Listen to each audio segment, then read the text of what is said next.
नमस्कार मित्रांनो, लग्नानंतर होईलच प्रेम या मालिकेच्या पुढच्या भागामध्ये आता जीवा आणि नंदिनी स्वयंपाकघरामध्ये स्वयंपाक करत असतात। जीवा आता नंदिनीला पुऱ्या तळण्यासाठी मदत करत असतो। तेव्हा मात्र नंदिनीला खूप असा घाम येतो। आता मात्र नंदिनी ही अगदी तो घाम पुसायला जाते, परंतु जीवा आता रुमाल धरतो आणि मी तुझा घाम पुसू का? तेव्हा आता नंदिनी म्हणते की अजिबात नाही। तेव्हा जीवा म्हणतो की हे बघ, आता मी तुला टच न करता तुझा घामसुद्धा पुसतो आणि तुला खुशसुद्धा करतो। तेव्हा मात्र आता लगेच नंदिनी म्हणते की कसं?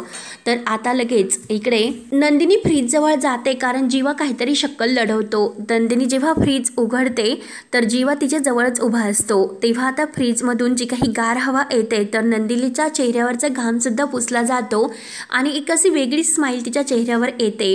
ते बघून आता जीवा खूप खुश होतो, कारण असं काहीतरी खास त्याने फ्रीजमध्ये म्हणजे तयार करून सुद्धा ठेवलेले असते। त्यानंतर आता इकडे जी काही रम्या आहे तर ती वसू आत्याला मुद्दाम मंजूसमोर सांगत असते की हे बघ, ती नंदिनी आहे ना, ती आपल्या पियूला वेडं ठरवण्यासाठी कोण तर त्या काही काउन्सिलरला घेऊन येते। हे ऐकून आता मंजू तर खूप भडकते। मंजू लगेच डायरेक्ट आता मालिनीकडे येते आणि काव्यासमोर मात्र आता ती म्हणत असते की कोण काउन्सिलर येणार आहे आणि तुझी सून माझ्या मुलीला वेडं ठरवण्यासाठी हे प्रयत्न करतेत का? आता मात्र मंजू खूप तापलेली असते, कारण रम्याने तिला भडकावून दिलेलं असतं। तेव्हा काव्य आता खूप जोरात ओरडते की बास करा।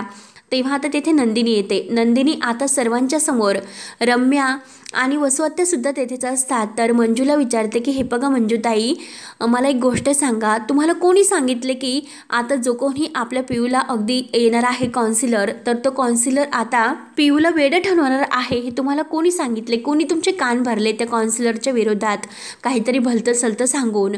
तेव्हा आता मंजू ही रम्या आणि वसू आत्या हे दोघींकडे बघत असते आणि आता रम्या आणि वसू आत्या तर खूप असे घाबरतात। तेव्हा आता पुढे काय होईल हे पाहण्यासाठी आपल्या चॅनलला नक्की सबस्क्राईब करत राहा। धन्यवाद।